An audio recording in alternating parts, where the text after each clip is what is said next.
Hey guys, we're going to be resurfacing this race of a bicycle hub. So what I did is I just put like a bolt.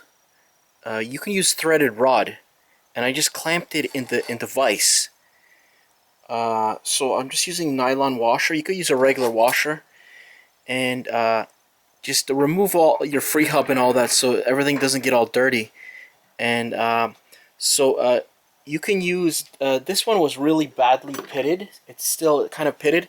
So I'm using everything, round files, half round files, smaller kind of files, even like anything that's sharp and hard.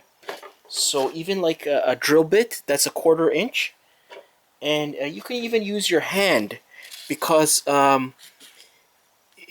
your finger is going to take the shape of the race in there.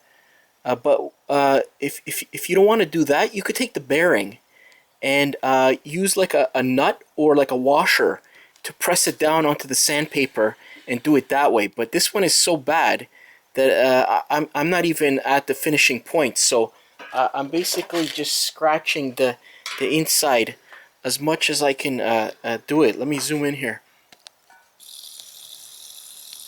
So I'm just scraping the inside.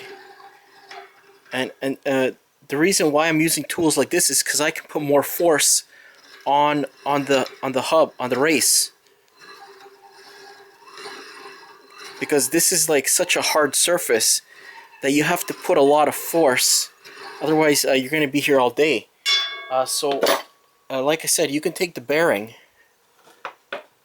That's like I think it's a 1/4 inch, and just when you're finishing off, use like your sandpaper and just put it so it's gonna be hard to press on the bearing. So what I found to do is because that's gonna hurt really fast, so I found you can use like a nut,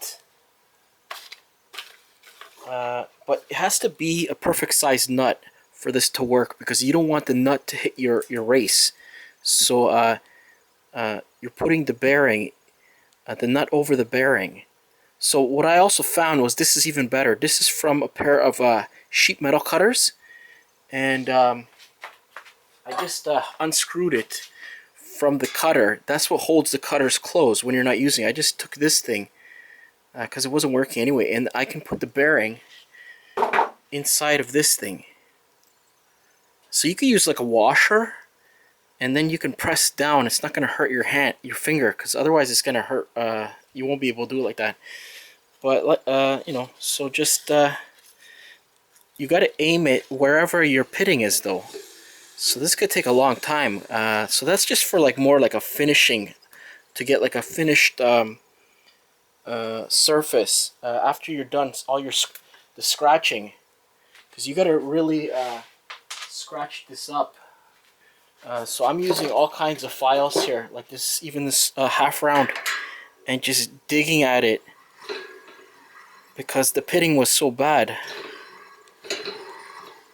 So you can even use the sharp part, whatever you want to do. Just, you got to make it so that this thing stops grinding.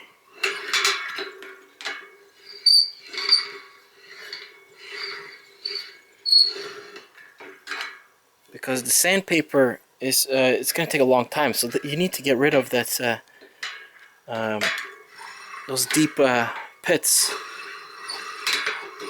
So I like this round file too. You can use the edge of these things because they're hardened, right?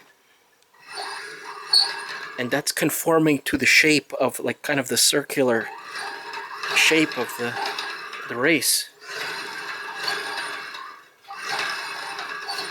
And you can put down, like I said, you can put down a lot of force on this.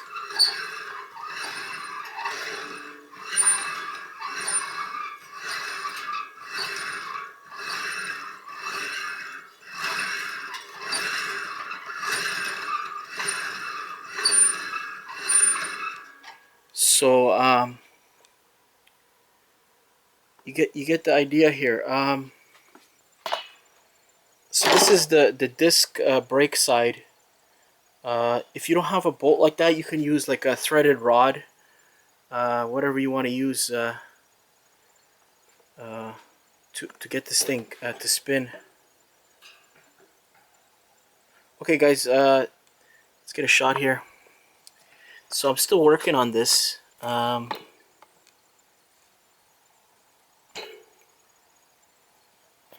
me zoom out maybe. So I'm still working on this. It's still kind of pitted, but it looks much better than it was. You can use I'm using like 5 times magnification too, like a magnifying glass, uh, to to see like all the pits in there. Otherwise, it's too hard to see how good you're doing here. So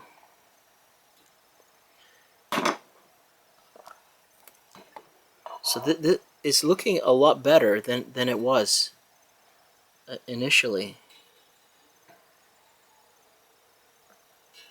So I'm gonna keep going at this, see how good I can get it, and then just use sandpaper to finish it off. Okay, guys, thanks for watching. Have a nice day.